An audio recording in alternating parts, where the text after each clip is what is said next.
Our top stories this half hour. President Jacob Zuma questions the Public Protector's State of Capture report and its proposed remedial action. Zuma's legal counsel says that if there was a paucity of resources for the probe, Madonsela should have approached Parliament for assistance.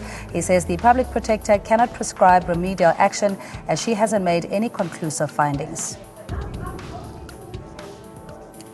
The national crime statistics see a spike of 1.8% in the murder rate, while sexual offences decreased by 4.3%.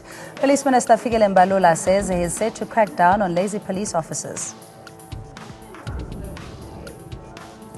Eskom says they have cordial relations with Anglo-American, Exaro and BHP Billiton, but a probe in their cost-plus contracts with the power utility by the Competition Commission will enable new and smaller players to enter the market. President Jacob Zuma orders the Special Investigating Unit to probe allegations of maladministration at the Public Service Sector Education and Training, SETA, and allegations of serious maladministration in connection with the affairs of the PSETA. Retired Chief Justice Justice Dikgang Moseneke says the esidimeni hearings will not conclude until former Gauteng Health MEC Dani Mahlangu testifies. Mahlangu was widely blamed for the botched relocation of mental patients from Life esidimeni to unlicensed NGOs. Thanks again for staying with ANN7 Prime, and good evening if you've just joined us. Police Minister Mbalula vows to get tough on lazy police, whom he accuses of letting South Africa down. Mbalula made the statement as he released the annual crime statistics in Parliament today. The largest decrease was registered in Limpopo with a 9.7% decrease in crime. Gauteng and KwaZulu-Natal registered over 4,000 murders, while the Eastern Cape tops the number of aggravated robberies, registering over 13,000. The highest number of sexual offences were committed in Gauteng, with police registering over 9,000 cases in 1 year. Mbalula took a tough stance against what he calls the police officers' lazy efforts, saying he's set to change that. The minister also addressed the changes in commissioners over the years, saying this does not bode well for the overall stability of the South African Police Service. It is possible that there are crimes that are not detected, and they were using the database as a result of police dockets. And one of the things that our stats must also address is the question of conviction rate.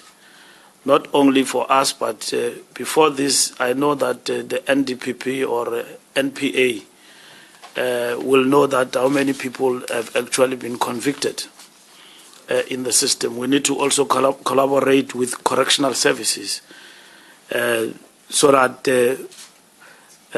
when we present the crime statistics, we are able to also indicate how many people have been successfully prosecuted and convicted. And I think we must, it's a matter at the level of the JCPS we are toying with. I will cross to my colleagues Safani and Safan to take a look at the key highlights from the crime statistics. Just taking a look at some of those statistics that were released today, some of the highlights in those statistics.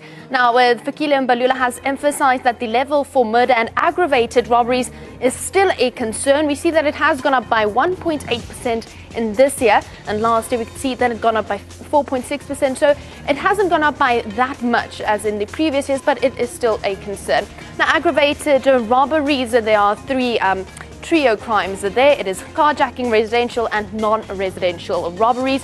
We see that it also has gone up, and this number is quite worrying because it went up by 6.4%. In the previous year, it only went up by 2.7%.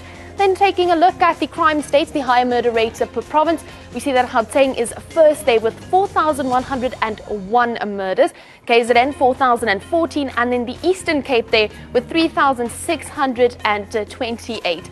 Moving on now to our next statistic there, it is sexual offences also by provinces. First there is Gauteng with 9,556. Then KwaZulu-Natal is second there with 8,484. And then the Western Cape comes up with 7,115. Now just taking a look at our next graphic coming in there for the crime stats.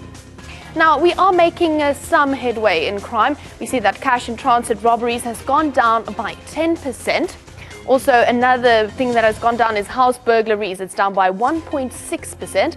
And then our last stat that's gone down is reported cases of rape. It's down by 4%. Now, there's still a lot that needs to be done in regards to crime in the country. But for now, we do see that they have at least made some headway in some areas.